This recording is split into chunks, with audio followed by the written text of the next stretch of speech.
ناظرین، پاکستان اور ترکی نے فلسطین پر اسرائیلی بربریت کے خلاف مشترکہ آواز اٹھانے کا فیصلہ کر لیا۔ جی ہاں ناظرین، پاکستان اور ترکی نے فلسطینیوں پر اسرائیلی ظلم و ستم اور بربریت کے خلاف مشترکہ طور پر آواز اٹھانے کا فیصلہ کیا ہے۔ وزیر خارجہ شاہ محمود قریشی نے اپنے ترک ہم منصب سے ملاقات کی اور اس دوران دونوں نے فلسطین میں امن و امان کی صورتحال پر تبادلہ خیال کیا۔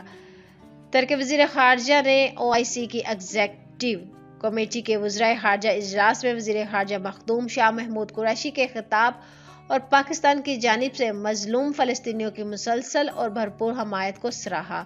وزیر خارجہ شاہ محمود قریشی نے فلسطین کے معاملے پر ترک صدر رجب طیب اردوان اور ترک حکومت کے ٹھوس اور واضح موقف کی تعریف کی اور کہا کہ غزہ میں اسرائیلی حملوں، رمضان المبارک اور عید الفطر کے دوران فلسطین میں پرتشدد واقعات کے تسلسل سے پوری امت مسلمہ دل گرفتہ ہے۔ شاہ محمود قریشی نے کہا کہ وزیر اعظم عمران خان کی ہدایت پر ہم پاکستان میں 21 مئی کو فلسطینی بھائیوں کے ساتھ اظہار یکجہتی کے لیے یوم یکجہتی فلسطین کے طور پر منا رہے ہیں۔ دونوں وزرائے خارجہ نے فلسطینیوں پر اسرائیلی جارحیت اور فلسطینیوں کی جبراً بے دخلی کی پرزور مذمت کی اور اسرائیلی جارحیت کے خلاف اقوام متحدہ میں مل کر آواز اٹھانے کا فیصلہ کیا۔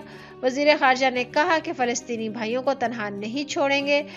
ترک وزیر خارجہ شاہ محمود قریشی اور ان کے وفد کے اعزاز میں ظہرانہ دیا۔ ناظرین، اس ویڈیو کو لے کر اپنی قیمتی رائے کا اظہار نیچے کمنٹس باکس میں ضرور کریے گا۔ ویڈیو اچھی لگے تو اس کو لائک کریں اور چینل کو سبسکرائب کر دیں تاکہ لیٹسٹ اپڈیٹ سب سے پہلے آپ لوگوں تک پہنچ سکے۔